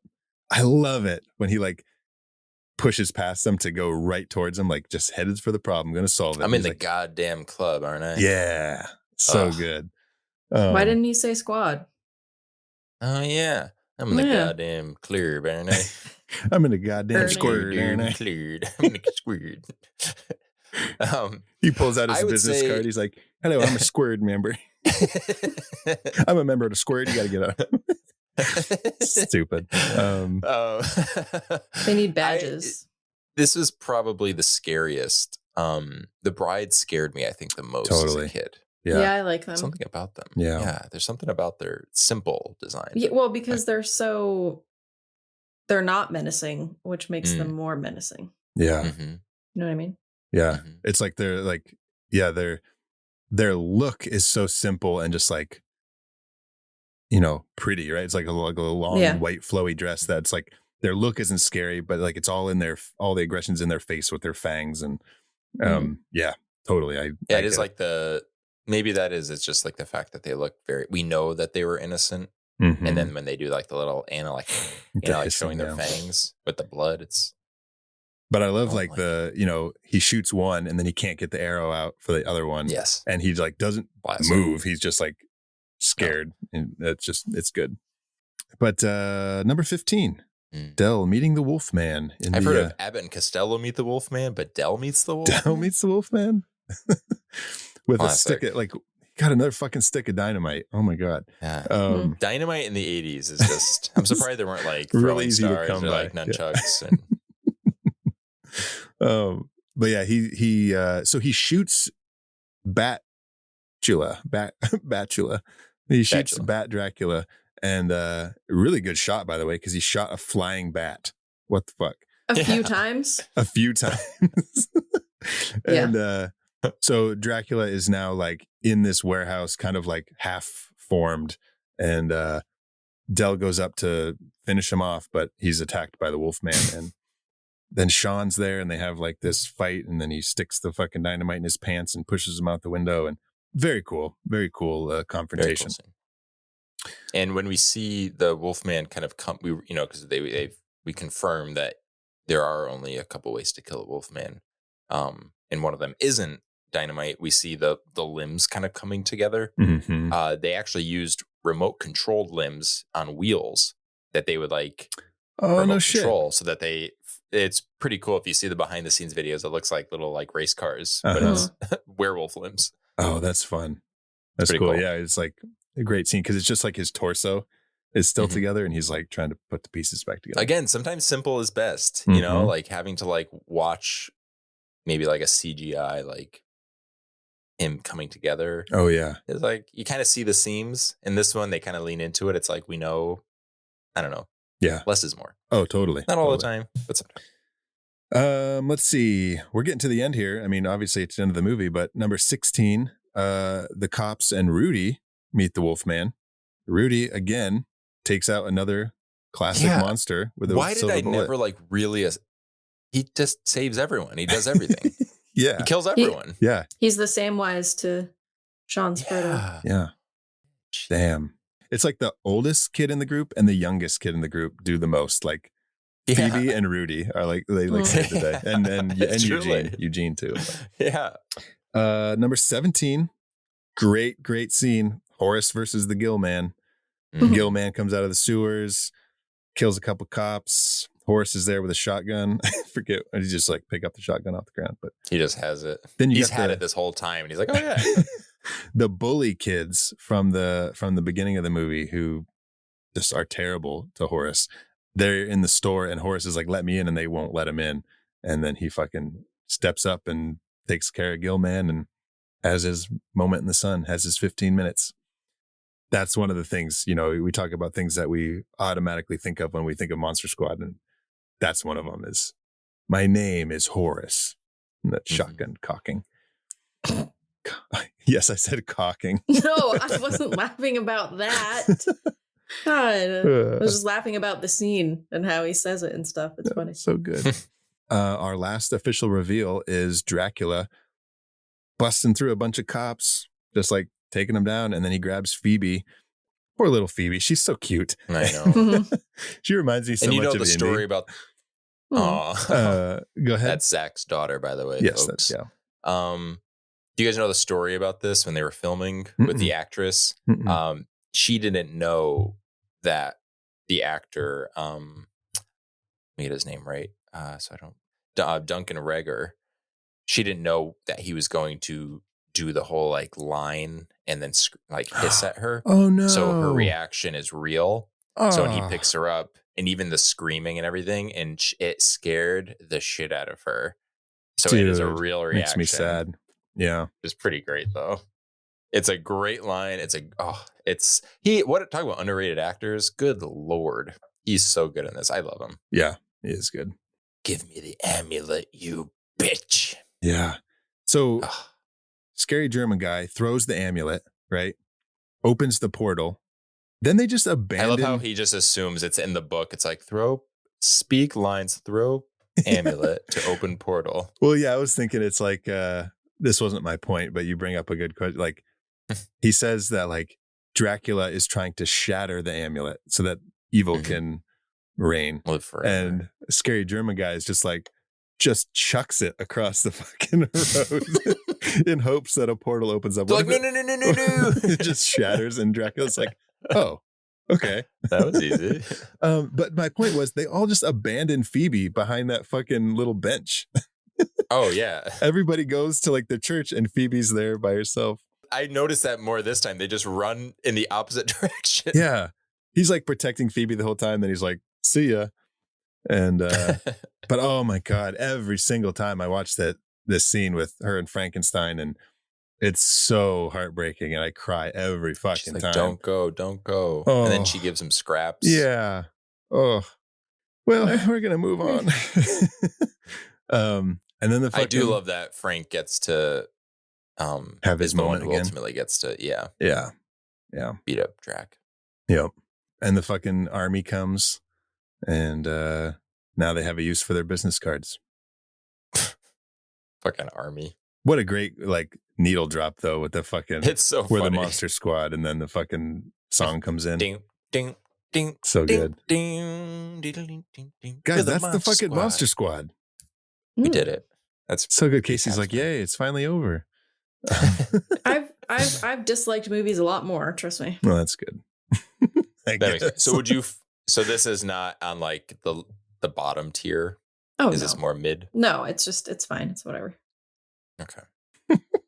We learned a lot about penises. There are today, movies though. that I regret watching. Penises, that I'm like, man, I wish I wouldn't have spent 2 hours watching that. This isn't one of those movies. Yeah. Okay, that makes me happy. All right, well, now it's time to choose our favorite reveal in the Monster Squad. Okay, 18 reveals, speed round recap. I've got some alternate titles, as I sometimes do. So here we go. Number 1, Dracula, also known as, where'd he get those clothes? Battingdales? Oh, God. We're starting it off with a banger. It's like Bloomingdale's, but he's a bat. Oh, God. Because he was a bat, and then he just like drops to the floor and he's fully dressed. So I was like, now I get it. Now you get it. Number 2, Van Helsing meets the vampire and some skeletons, aka Hasty Helsing Hunters. that's the name Triple of their H? That's the name of their crew, not the Triple Monster H, Squad. Like the Triple H, like the wrestler. Triple H, yeah. They're the Hasty Helsing Hunters. Number 3 is the pilot meets Dracula. But for this one, you have to pretend that I'm the pilot, okay? I'm saying this as the pilot. Where'd you come from?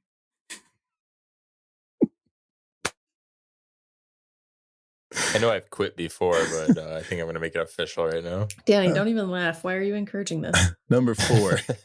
Number 4, the mummy walks down the street, also known as, and all the...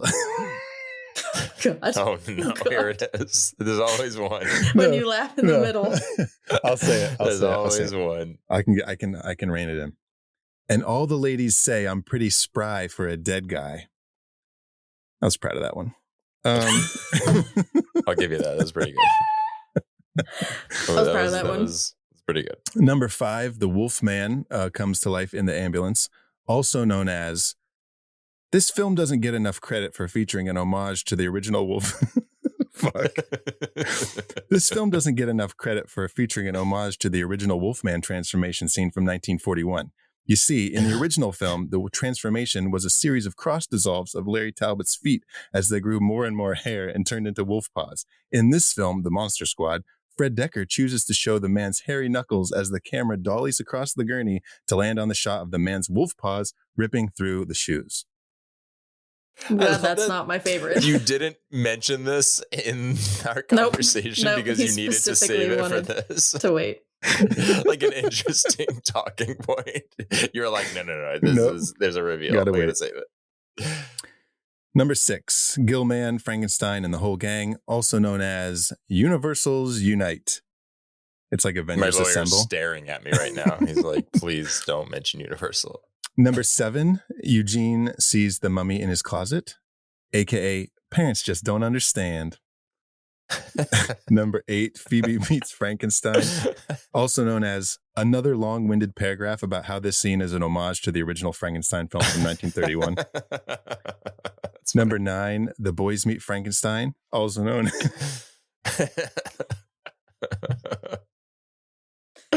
Number 9, The Boys Meet Frankenstein, also known as bunch of pussies. They all fucking run away and hide. Number 10, Eugene meets Gillman, also known as Gillman loves soggy twinks. Wait. Did you write this after we discussed what a twink was? Or Yeah. Okay. Number 11, The Boys Meet Wolfman Dracula and his brides, also known as, I mean, this is a given, Wolfman's got nards. That's a classic. Number 12, The Group Meets the Mummy, aka Band-Aid Breath and Booger Lips. Ew. You know why booger lips? Because that scene always reminds me of Ernest Scared Stupid, where there's like a thing with the goblin on the back of the truck, and then he calls him booger lips. Yeah. God, what a reference. You know, jokes are always better when you need to explain them. Now I'm laughing. Number 13, Del, Sapper, and Emily meet Dracula, also known as Vlad the Impaler, more like Vlad the Exploder, because where's he get all the fucking dynamite? Number 14, The Vampire Brides in the Town Square, aka I'm in Wait, you know what you could have said? You could have said TNT, we know Dracula. Instead of TNT, we know drama, because it's like... Oh. Jokes are good when you have to explain them. Yeah. Let's see. Okay, 14 is The Vampire Brides in the Town Square, also known as I'm in the goddamn club, aren't I? 15, Del meets the Wolfman, also known as seriously, where the hell is everyone getting all this dynamite? 16, The Cops and Rudy meet the Wolfman, also known as An American Werewolf in America. 17, Horace and some cops meet Gillman, also known as My Name is Horace. And 18 is especially fitting now that you've told me this this anecdote about the little actress not knowing that Dracula was going to do that thing and scarred her. Phoebe meets Dracula, also known as Phoebe gets traumatized for life. I wrote that before knowing that actually happened. That's funny. All right. Now, you need to pick your favorite reveals in Monster Squad using only the alternate titles. So this is really tough for me because I really do believe that all of these, especially talking about them, they're all just so fucking good. Mm-hmm. So what I'm going to do is I'm just going to pick the one that kind of has the most like emotional pull for me Mhm. in that it's like the most nostalgic, and it's what is it? Parents just don't get it or Understand. something. Parents just don't understand. Parents just don't understand. Has he never It's heard a the scene song? Guess not. What song? It's a Will Smith and DJ Jazzy Jeff song. I'm just a kid and life is a nightmare. No. That's much different. That's Simple Plan. Parents just don't understand. Yeah, the scene with Eugene seeing the mummy in the closet, I feel like is such a great representation of the tone of this movie. And then when you pair that with the fact that I have this like, that's like the core memory of this movie, it just feels special. Right. He was also in the closet. Yeah. Oh yeah. There's also some Mm. gay undertones. Oh. Also, Eugene is the name of the man who got me into watching horror movies in general. Your old So babysitter. that just came to me. Yeah, so that just came to me. So yeah, best scene. That's my favorite. Okay. Casey, what do you got? For not caring about this movie, what was one that like jumped out to you? Yeah. So it's gonna seem probably silly, but it was the Vlad the Impaler, more like Vlad the Exploder. Mm-hmm. Specifically because I just liked it when they showed his shadow turn into a bat. Oh yeah, on the house. I mean, it's pretty iconic. Yeah. Yeah, that was good. You see the shadow dong hanging. Yep. Swinging. Yep, I love a good shadow dong. You see as it flies away, he's like hitting things like a mailbox and like it boom, boom, boom, boom. Hits and like Stella it hits on vines the top and of the the vines head. get Yeah. stuck on it. Yeah. Gives Stella a mushroom stamp. He grabs onto it and he flies away like a fucking It's like Mary Poppins. Yeah. That's why. Oh god. That's good. Yeah, Danny, like you said, there's so many good ones in this movie that it's hard to pick. But I think I might just go, it kind of encapsulates the whole setup of this movie. It's, your lawyer might get pissed at me, but it's Universal's Unite, where it's the whole gang in front of that. He's banging his fist on the desk right now.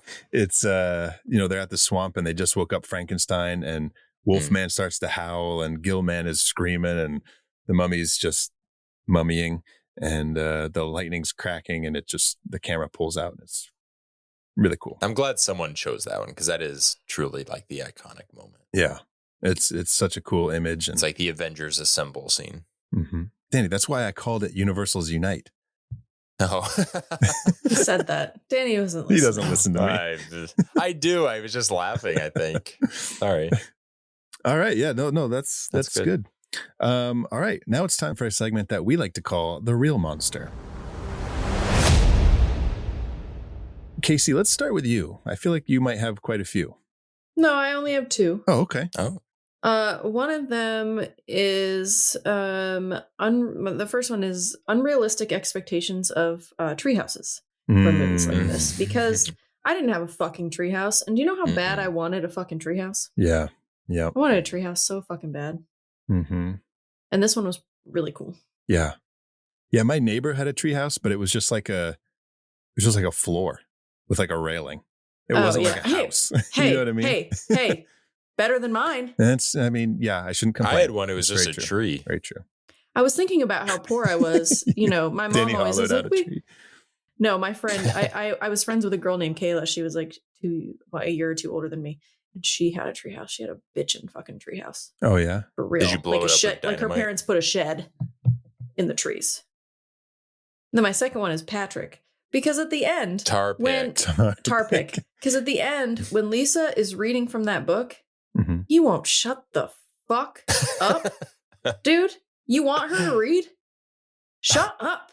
He's just in her ear going, hurry up, read the book. And I wanted to hit him so hard. As brothers and sisters, but this is a big deal. There are monsters here, and you're trying to save the fucking world. Yeah, Tarpik, you're the one in the club that recruited this girl to read the book. Like, know what you need to do. And you can't shut your fucking mouth. I think now is the time to reveal when I was a kid. Obviously, I didn't want to reveal this at the time, but I had a big crush on Tarpik when I was little. Okay. Which I always think, looking back, is so funny because it's like this thing that I couldn't, everyone usually is like, yo, she's so hot, bro. Like, and I'm like, who's this? He's so cute. stupid. I'm like the mummy in the closet. Danny, do you want to go next with your real monsters? Sure. Yeah, I have a few. I feel like I could probably consolidate some of them. Okay. First one I've got is homophobic anti-science vigilantes. Okay. We don't need them. No, I also have Sean for being sexist. I don't remember what he's said, such a but fucking asshole. He really is. The bully for taking the biggest bite out of that Snickers bar after he steps on it. Like, no one said to do that. He just said, take a bite. And like, he could have just been like nibbled. He's like, he deep throats that Snickers. Sean's dad for saying it's only a movie. Mm-hmm. Sean's dad, you can go fuck yourself. Dell. It's never only. Go get Dell, mushroom go stamped fuck by yourself. Dracula's bat dick. Go get mushroom stamped by Dracula's bat dick. Yeah. I wrote Sean's parents for planning a couple's therapy session on a workday right after dinner. Just feels like you're asking for like an issue to arise, Don't like, blame the victim here, Danny. But like, when I have a question, because I was curious when you brought this up before, like when would they schedule it? Like during the workday they're working. I'm being facetious. It's such I want to know. I want to know where your thought process is coming from. It's just such an inconvenient thing. Yeah. But when you're with a police officer, it's to the always problem. inconvenient. No, that's fair. I don't know. I just found it funny that they're like, she's like setting the table for dinner. He's got work to do. And they're like finding excuses to be mad at each other. Right. It feels like. It's like, what did you think was That's why happen? they need to go to therapy. I know. Did you also notice that when Dell busts in the house later to call Sean on the walkie-talkie, you see Emily has her bags packed by the door? Wow. Yeah, in the background this is the moment. By the staircase, she has all her suitcases. So she leaving her children? Yeah, I know. I thought about that. I was like, what the fuck? Interesting. Why? How do you know she wasn't going to take the kids? That's true. The camera cuts to their bags completely not packed, just to establish. And then I just have, I mentioned this earlier, but Sean for telling Frank to can it earlier. Oh, yeah. Like, fuck off, Sean. Yeah. Fuck off. He's not doing anything wrong.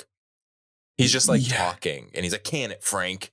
It's like, well, yeah, you can it, and it's like you supposedly love all these fucking monster movies. Yeah, you have a fucking club, and then when you meet one, you tell him to shut up, leave him to die, tell him he would have. It's just horrible. Yeah. Doesn't even know his name. Now I am going to use this against him. It's Frankenstein's monster, you asshole. Mm-hmm.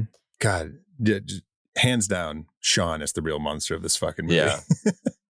Yeah, I have like 4 of mine are just him. Let's see. I've got, is that it, Danny? Do you have any more? Mm-hmm. That's all. Okay. I've got Nazis.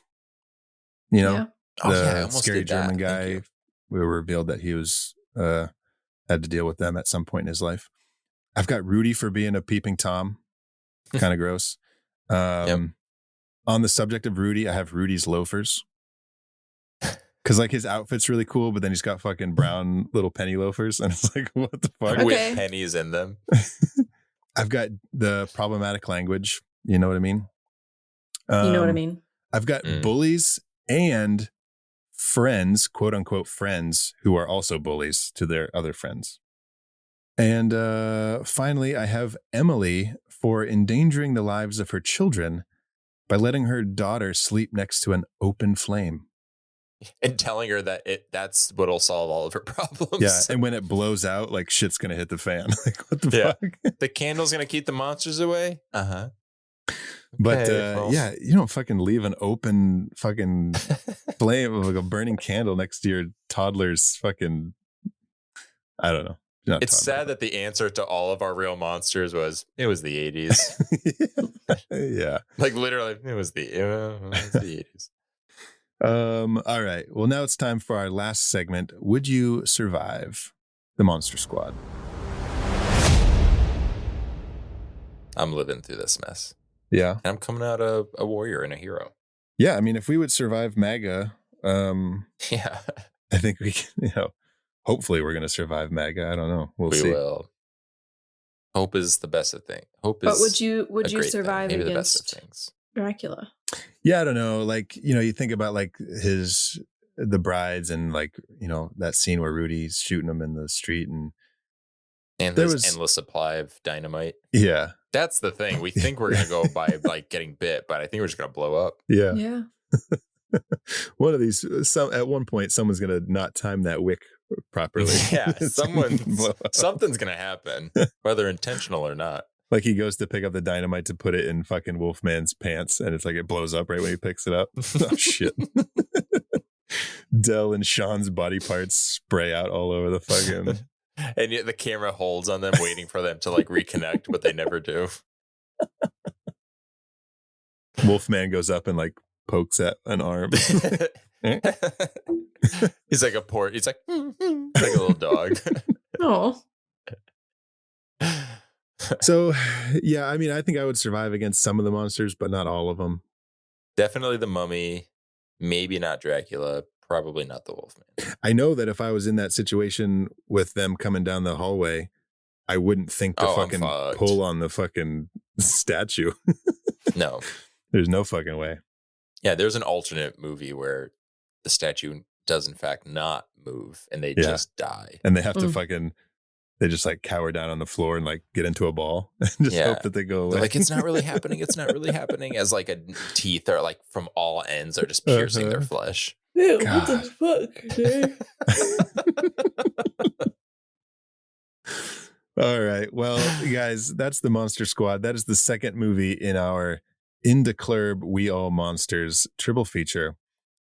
Coming up next, you guys, Nightmare on Elm Street 3 Dream Warriors. It is our first time meeting Freddy in 4+ years. Yeah. And it's going to be a lot of fun because that is a great entry in the Nightmare on Elm Street franchise. So is it a spoiler to say it's my favorite? I just said it. You just said it. So you just said it. Yeah. It's almost my favorite. Okay. Do you have a favorite? Number one. Number one? Oh, okay. Yeah. It's just a very close second. Yeah. Yeah, it's either 1 or 7. 7. Oh, okay. New Nightmare. I used to watch, I watched them, like that was my go-to franchise when I was a kid. So I can't even say how many times I watched all of them. But because I was going to say, I watched 6 a lot. I watched Freddy's Dead a lot. But then I also watched Part 4 a lot. 5. Yeah. It's funny, they're like, so good. Speaking of it being your go-to series, it was the only one that I had seen all of them. Like, oh, really? Okay. Oh, yeah. When I was a kid, I didn't watch all of the Friday the 13th movies or all of the Halloween movies or all like any franchise other than Nightmare on Elm Street. Okay. Oh, interesting. Yeah. Well, that's going to be a fun conversation. I'm excited to meet Freddy again. Very excited. And talk about Dream Warriors. So make sure you don't miss that. Make sure to follow us on social media, Instagram, TikTok, Facebook. So you stay up to date on all the fun updates and watch-alongs and things like that. Where can our listeners find you guys on social media? I am on Instagram at WolfMotherCasey. Awesome. Danny? You can find me on Instagram, Blue Sky, and Letterboxd at my name. Danny Chalem is DANNYSALEMME. That's 2 M's, like the candy. Melt in your butt, not in your hands. Wonderful. And you can find me on social media at Zach Winsick. Make sure to join us for Dream Warriors. And until then, thank you all for listening. Now go meet some monsters.